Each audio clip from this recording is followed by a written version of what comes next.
Shalom Bapak Ibu Saudara yang dikasih dalam Tuhan. Bersyukur karena hari ini kita boleh ada kembali untuk merenungkan firman Tuhan. Sebelum kita memulai segala sesuatunya, dimanapun Bapak Ibu Saudara berada, pastikan setiap kita untuk tetap terus terhubung dengan Tuhan. Karena kita percaya hidup kita manusia bukan hanya memerlukan makanan-makanan jasmani saja, tapi kita juga memerlukan makanan rohani. Sehingga akhirnya hidup kita semakin hari semakin bertumbuh dalam pengenalan akan Tuhan, hidup kita semakin hari semakin mempermuliakan Tuhan. Melalui program Bible and Coffee ini, saya juga kembali mengajak setiap umat Tuhan yang sudah terberkati melalui program ini, bantu sebarluaskan, bantu bagikan kembali saudaraku, sehingga ada banyak umat Tuhan lainnya juga boleh turut diberkati dengan apa yang kita nikmati setiap harinya, yaitu kebenaran firman Tuhan yang mengubahkan, yang menuntun kita kepada jalan-jalan Tuhan yang sempurna.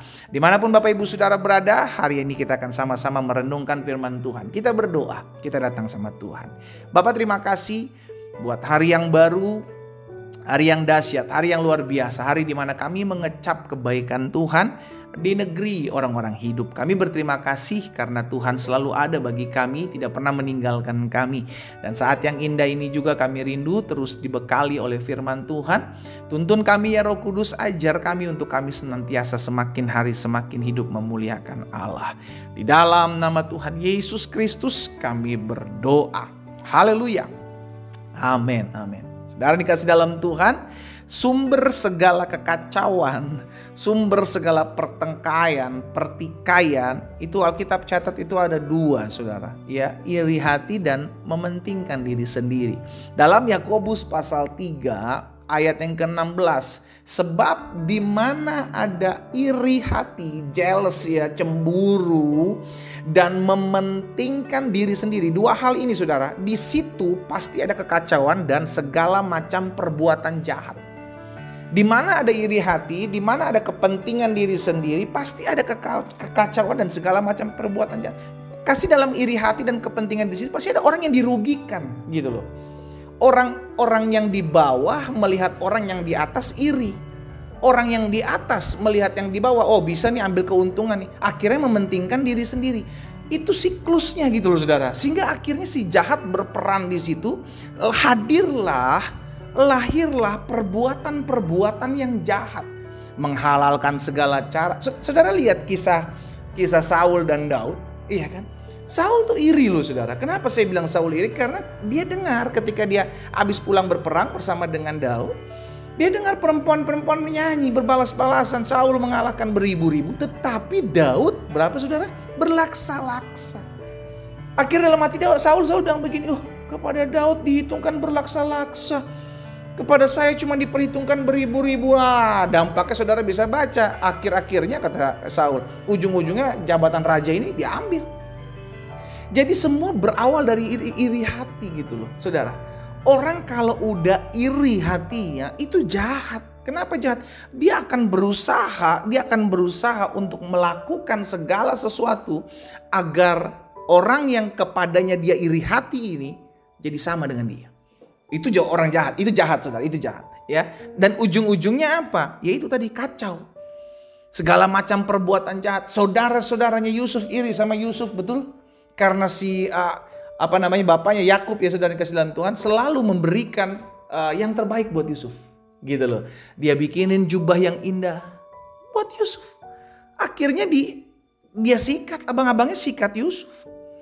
Karena apa saudara dikasih dalam Tuhan? Jelas karena iri. Kain kepada Habel iri. Akhirnya Habel selesai itu. Habis nyawanya. Jadi dalam hidup ini sudah dikasih dalam Tuhan sumber segala kekacauan, iri dan kepentingan diri sendiri. Please, saya ajak setiap umat Tuhan yang hari ini mendengarkan renungan singkat melalui program Bible and Coffee. Jangan sampai ada di hati kita yang namanya iri. Sama-sama yuk taruh tangan kanan kita di dada. Di rumah saudara masing-masing sama-sama bilang sama saya gak boleh iri terhadap orang lain. Amin. Orang iri hati susah ngelihat orang seneng saudara. Gak bisa dia ngeliat, kayak mental persaingannya tuh kuat sekali gitu. Gak bisa ngeliat orang lain senang, gak bisa ngeliat orang lain bahagia. Kenapa? Karena jealous. Oh saya nggak sama-sama dia, saya nggak boleh kalah sama dia. Itu mental iri hati seperti itu. Ujung-ujungnya bisa jadi dia akhirnya sibuk untuk apa? Untuk melihat segala sesuatu orang yang memiliki kekurangan dalam hidup dia. Kenapa? Karena dia berusaha mengupgrade diri dia, tapi nggak bisa. Akhirnya diserang orang lain dengan melihat kekurangannya, disebabkan iri hati. Sama, kepentingan diri sendiri pun begitu. Alkitab nggak mengajarkan kita untuk sibuk memberkati diri kita. Belajar untuk menjadi berkat. Selama ada waktu bergunalah buat orang lain. Ya, hasilkanlah buah-buah pertobatan. Buah pertobatan bukan buat diri kita tapi buat orang lain. Buah pertobatan yang kita hasilkan menjadi berkat buat orang lain. Hari ini saya ajak saudara kita semua belajar yuk. Kalau sampai kita dapat, karena yang tahu tuh cuma kita sama Tuhan. Orang lain gak tahu apa yang isi dalam isi hati kita. Kita mementingkan diri sendiri, kita iri hati sama orang lain. Orang lain, bahkan orang yang duduk di sebelah saudara dan saya tidak tahu apa yang ada dalam isi hati kita. Cuman kita dan Tuhan yang tahu.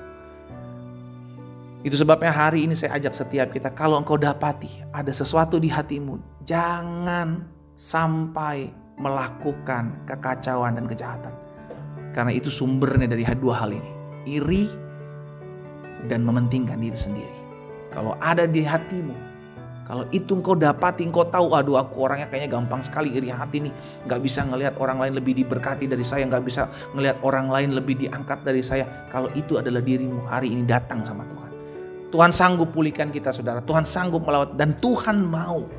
Jika itu adalah dirimu, saya ajak setiap kita, taruh tangan kananmu di dada. Taruh tangan kananmu di dada. Datang sama Tuhan. Kita berdoa, Bapa, Engkau lihat setiap hati yang terbuka di hadapan-Mu pagi hari ini, siang atau sore hari ini Tuhan. Mereka yang menaruh hati, menaruh tangan mereka di dada mereka, tanda mereka mau berubah. Mereka mau Tuhan angkat setiap iri hati, bahkan kepentingan diri sendiri yang menyebabkan kekacauan, yang menyebabkan kehancuran, menyebabkan segala perbuatan jahat.